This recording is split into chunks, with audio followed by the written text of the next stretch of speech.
I think what's happened is the voters are clearly in the suburban areas turned off by Donald Trump. If we do what we're supposed to do on minimum wage, if we do what we're supposed to do on prescription drugs and other health care costs, if we do what we're supposed to do on transportation, easing people's commute, etc., we can actually create a bind between urban and suburban. And what we do between 2018 and 2020, we'll either say this was a unique opportunity we seized, or we frittered it away and we actually didn't make it. And so nothing's permanent, but I think if the Republican Party stays as angry as Donald Trump, as ugly as Donald Trump, I think that's a unique opportunity for the Democrats to actually open up and build a stronger, more stable coalition that not only wins gubernatorial races and House races, but the ultimate prize, the White House. You said 2020 is everything. What would it mean to the country, in your view, if he were to be reelected? Here's the thing. I think he is very damaging to America. I don't agree with his policies. 8 years in control of the White House and the apparatus of government would actually not just atrophy, but actually do serious damage to the capacity of America to meet challenges at home and abroad. 8 years of this would be something I'm not sure how long it would take for America to recuperate and recover from. You mentioned Nancy Pelosi before. You're very close to her. Mm-hmm. You helped make her the Speaker of the House back in 2006. Why is she such a lightning rod? Nobody who's effective or a leader is 100%.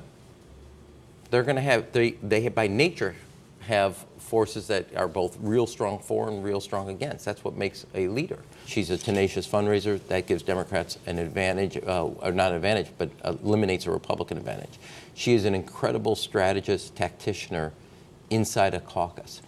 One illustration to you, David, you know this, when we passed President Obama's health care bill, she got, there's institutional hatred between the House and Senate. Yeah. The fact is, she got the House caucus to adopt basically the Democrats' health care bill. And they didn't want to.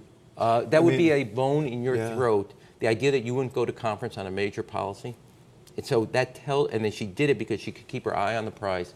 And it would have been impossible to redo the bill in the Senate. Democrats had lost their... Yeah, and she basically, so what does she do? Let's replay the tape. She attacks it to prove her bona fides to her caucus, and then goes in and says, this is what we're going to do, because the Senate can't pass it. And she ends up passing the bill that she said is got to be changed. Very smart, very capable of showing her left that she had to do that. I think if you looked on the deficit side, the two big claims that are out there, one is she's been there so long and it's time for a new fresh face of leadership and a capacity. The second item is that her inside strengths don't come across on the outside game. A bunch of Democrats running in these contested districts promised not to vote for her. Mm-hmm. What would you advise them as someone who... Well, first off, if I was giving them advice, I wouldn't do it on this show, because that's a...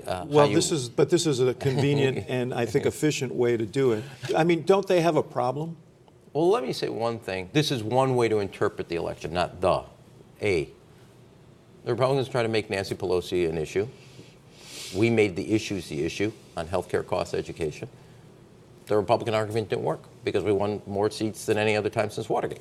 The challenge she has to figure out, and this is where her legislative skills, is if you made a pledge, you don't want people to have the first vote you cast is to go back on that pledge. Mm-hmm. And there's got to be a tactical way she... and she's awfully good at that. That's really what distinguishes her. And I think that you got to get some concessions about change. I think the House rules should be updated. There's got to be a more openness, a more transparency. Part of the impatience, and if you, I can only imagine what you would be saying if you were... Impatience is not one of my strong suits. No, it is not. And you were the number 4 ranking Democrat in the House when you left in 2008, where 10 years later, the same 3 leaders are the leaders. Mm-hmm. They're all in their upper 70s, and the complaint is...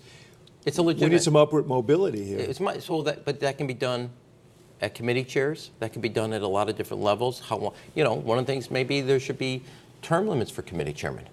The House Democrats, the majority now, face a choice, or at least they face a challenge in that there is a lot of energy for oversight that we haven't seen a lot of in the last couple of years. But there's also an opportunity for overkill. How do they navigate that? Don't focus immediately on Trump. Focus immediately. You have something with the Secretary of Labor, you have with EPA, you have in Interior Department, you have it at the Commerce Department, you have it at HUD. He has brought the swamp to Washington and flooded the plains. And I think Mueller will deal with Trump. And he's begun to turn over his cards. That's right. You don't have to go and lead Mueller. You need Mueller to lead. You have an entire government that is not on its game protecting the American people. The House should focus there. Now, and that. What about, Rahm, what about the things that people voted on, the things you mentioned earlier on health care and these other issues? David, look at what they're doing to EPA and the environment. Now, if you wanted to communicate to urban and suburban voters, the relationship and the literally cahoots between both the polluters and the departments, people that came out of these very polluters are writing the laws to ease up on them. To me, I would just go into the Interior Department and the EPA and literally watch wholesale what people believe happens in Republican administrations. And that, to me, is worthy of oversight. I would also do it in the financial area. Basically, the entire oversight or division between the public and private sector has been blurred. You can't tell the difference between some of these agencies and the very companies and industries that are doing some real damage. What if Mueller lays his report on the table and it's a damning report? If Mueller lays it down, that's different.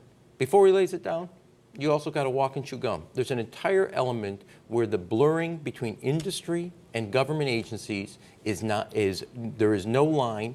They become one and the same, and the American people are paying for it. Presumably he's going to try and run against the House majority now. Not presumably, you know what he's going to do. And make them a foil in this election. Looking to 2020, are you worried that the Democratic Party will, in the fight for the nomination, turn too ideological, too focused on Trump?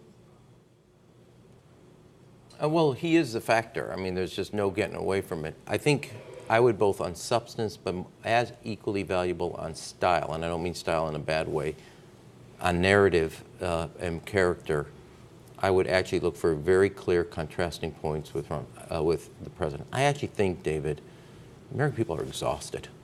And more than exhausted, they're embarrassed, they're ashamed, and it's enough. You look at President Clinton, President Bush, President Obama, 3 eight-year presidencies. The last time that happened was Jefferson, Madison, Monroe. We're due for a one-termer. My view on this is to focus and look at where do you have both substantive and stylistic. And I actually think to his disunity, we offer unity.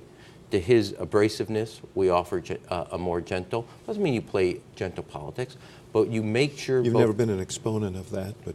Nor have you, so let's be clear. I actually think the American people know that the country and its leadership are off on a dirt path, and they want to get it back. So you know a lot of the people whose names are being bandied about. You can't beat someone with no one. So handicap this for me, starting with a guy who I think would be the front runner. He's now hinting, he said this week he'd be the most qualified candidate, and that's the guy that you and I worked with in the White House, the Vice President Joe Biden. I have a different premise. I'm trying to look for history to draw lessons. Jimmy Carter, Bill Clinton, Barack Obama, all younger than the age of 50, all from outside of Washington. And obviously President Obama was a senator, but he barely unpacked his suitcase before he started running. All of them, 2 of them governors of southern states. My general rule is that has worked for us. The last thing I think we need is a nominee who owns Washington. If you stayed there longer than 2 weeks, I really don't think that's our place. It's not only not worked for us historically. So my attitude is, who brings a fresh face, an energy that contrasts best with Donald Trump? Let me ask you, though, because you describe an outsider, someone under 50, someone from the South, and you just put a big foot on the butt of Beto O'Rourke a couple of days ago, and you said, you called him a loser, and you said we don't usually advance losers, and that created a big stir because the guy did better in Texas than anybody has in 20 years. Democrat, raised $70 million, became a national figure. Okay, what I said was look at what we're communicating. First of all, I'm a great admirer of what he did and what he did in that area, and not only fundraising but also on his vote. My point was about the party. What party takes a person who led the party to the greatest wins in the House since Watergate and says we're going to cut your knees off, and then says we want to nominate somebody who didn't win? It wasn't about him. I admire what he did. It's about our party that I don't admire. I don't know who should be the nominee of the Democratic Party. In tone and tenor, he presented a great counterpoint, and that's why he did well. And it seems to me that the party needs a primary to determine who the nominee should be. Did I say anywhere that we shouldn't have a primary? Wait a second. What kind of question? Of course we're going to have a primary. And I said he should run and put his name forward.